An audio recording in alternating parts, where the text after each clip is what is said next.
国货当自强的话语在任何一个国家都会被屡屡提及，更何况印度这么一个大国。但很多时候光喊口号是没有用的。以航空工业来说，印度专家感慨，巴基斯坦的 GF-17枭龙已经比印度 LCA 光辉领先了10年。从国际市场上的表现就可以看出来，很多国家对枭龙表现了巨大的兴趣。该飞机已经获得了尼日利亚和缅甸的出口订单，而印度的 LCA 光辉却还没有批量交付印度空军，我们如何追赶？据报道，阿根廷空军负责人在接受采访时表示，阿根廷空军正在考虑引进枭龙。他提到，特别是新的 Block 3变体，装备有 AES-1相阵控雷达，这非常有吸引力。在未能采购韩国的 F-50精英战斗机后，阿根廷空军迅速锁定了这一新目标。对全球市场的发展中国家来说，枭龙已成为一种有效的低成本的单引擎战斗机。与印度制造的对手 LCA 光辉 Mk-1A 相比，巴基斯坦飞机成功赢得了众多全球客户，还吸引了马来西亚和阿联酋等国的关注。在接受亚欧时报的采访时，新德里和平与冲突研究所的高级研究员表示，各国偏爱 GF-17而不是印度的光辉的原因很多。据他介绍，光辉未能在战斗表现上给印度空军留下深刻印象的主要原因有10个。一、光辉集成的武器非常少，大部分是印度武器，还有一些西方武器。因此，要么一些国家无法稳定获得欧洲武器，要么不相信印度武器的效能，从而放弃购买。2、在巴基斯坦 GF-17上的集成武器基本上是中国供应链的，这些武器拥有大量使用经验和实战证明，因此购买 GF-17的国家可以轻松地从中国获得武器，不会受到任何政治干扰，而中国武器的可靠记录也都使客户感到满意。3、中国拥有安理会否决权，任何从中国购买武器的国家都可以不用担心安理会的任何制裁决定，印度没有这种否决权。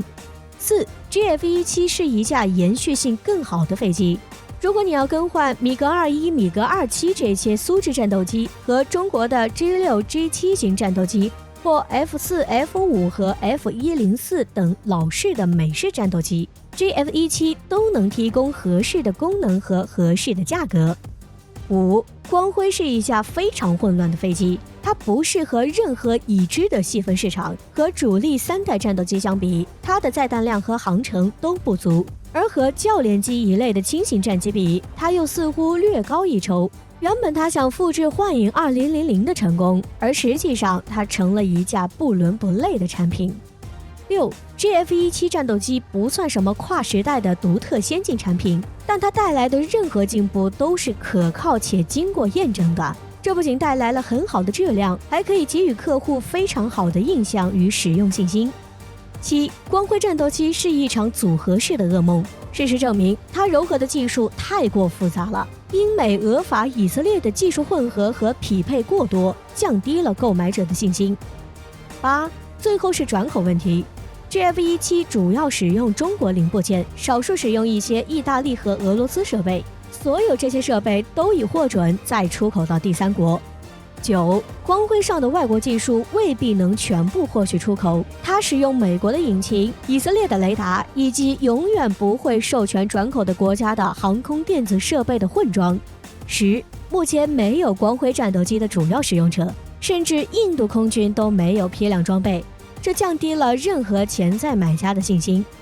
印度专家坦言，相比之下 GF-17枭龙取得了巨大的成功，巴基斯坦空军有100多架在服役，而第3批次的型号可能也会采购100多架，这本身就是一种成功。中国方面的物流、备件、服务、培训、升级和武器集成都非常顺畅，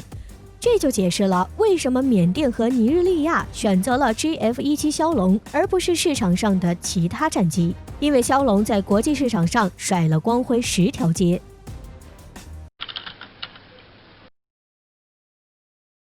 毫无疑问，嫦娥5号在全球掀起了一股对探索月球的热潮。关于载人登月、近月轨道空间站以及月球基地的建设，成为关注的焦点。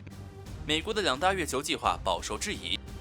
美国现有的2个同月球探索的空间计划分别为美国近月空间站项目以及阿尔忒弥斯重返月球项目。这2项计划虽然都是在推进的过程中，但是因为白宫主人的更替，让这2项计划蒙上了阴影。特朗普是重返月球的狂热者，并为月球项目划拨了足够的资金，而拜登对月球计划一直持消极态度。不管是近月空间站项目以及阿尔忒弥斯重返月球项目，2024年都是重要的节点。在特朗普的计划中，他第2个任期的最后时刻，月球计划将会让他的生涯达到最高光时刻。可惜的是，现在已成泡影，不可能在2024年实现。即使特朗普能够赢得2024年大选，届时重启这2项月球计划，时间也要往后推个好几年。近月空间站项目原本是美国人拉拢俄罗斯一起完成的，但是从过去的一段时间看，俄罗斯人对该项目不太积极。俄罗斯国家宇航局局长曾公开表示，因为美国人分配给俄罗斯的蛋糕太少，俄罗斯将不会参与该项目。12月15日，俄罗斯国家宇航局局长罗戈金公开嘲笑 NASA 局长，美国人的近月空间站的气闸舱应该兼容中国和俄罗斯的飞船标准，否则届时出了事故，除了中国和俄罗斯，没有人能够救得了美。罗戈金同时表示，因为美国重返月球计划更多是特朗普推动的，因此当前状况下，美国人很难获得成功。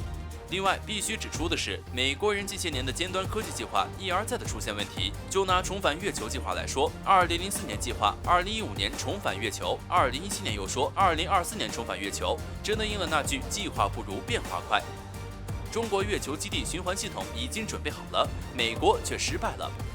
不管是建设近月轨道空间站，还是载人登月，其最终目的是要在月球建立基地。从目前全球公开的信息来看，全球也只有中美2国在认认真真的准备这个事情。中美2国都在地球建立了模拟月球环境的生态循环系统。中国建设的系统命名为月宫1号。2018年5月，月宫1号在封闭测试中，志愿者在其营造的生态循环系统中生活了370天。也就是说，这370天，志愿者所需要的氧气、食物和水，都是月宫1号内置的循环系统再生制造的。这显示中国为建造月球基地正在做着充分的技术储备工作。相比较而言，美国搭建的生态循环系统却以失败告终。据公开的信息，美国生态圈2号经过长达10多年的测试，最终因为氧气不能顺利循环而宣告失败。不过，美国人没有放弃，持续在该领域进行研究，最新的成果尚未公开。俄科学院院士，月球适合建基地的地方很少，竞争激烈。嫦娥5号的成功，月轨对接技术的成熟，意味着月球基地将很快成为实现。虽然中美是建设月球基地领域的先行者，但是全球对建设月球基地有兴趣的国家非常多。目前，俄罗斯、日本、印度、欧盟、以色列等国家和地区都表现出了浓厚的兴趣，并在近些年发射了各种各样的月球的探测器。月球说大不大，说小也不小。当地球上各国都纷纷到月球上建设基地的时候，该如何确认各自的基地位置？俄罗斯科学院空间研究所所长、俄科学院院士列夫·泽列内研究认为，月球虽然看起来有那么大，但是真正适合建立月球空间站的地方很少，未来将会竞争激烈。目前，科学家们认为，月球基地建设在月球南半球更加适合，不仅利于探测器降落，其环境资源也利于展开工作。月球上适合建设基地的地方少，在目前产权不明确的情况下，理论上哪个国家先到就属于哪个国家。当前明确载人登月日期的国家只有2个，一个是美国的2024年登月的阿尔忒弥斯重返月球计划，一个是俄罗斯的2030年载人登月计划。中国人什么时候登上月球？过去中国宣布的计划都实现了，中国人说到做到，特别是在探月工程领域。2004年，全球多个国家都在月球探索上吹下了不少牛，但就中国实现了当年吹下的牛。但是中国目前尚未宣布载人登月时间。按照观察人士的广泛分析，一旦中国宣布了具体时间表，将意味着这个日期中国人一定会登上月球。不过，根据现有的资料，影响中国载人登月最大的变数在于中国新一代重型火箭长征9号的研发进度。根据公开的信息，2019年3月，长征9号重型运载火箭1级发动机燃气发生器涡轮泵连试成功，预计在2028年左右首飞。也就是说，中国载人登月将在2030年左右进行。不过，在未来10年，中国太空探索还有大量的项目要落实，已知的有火星探测、嫦娥6、7、8号登月，以及中国神舟空间站的建设。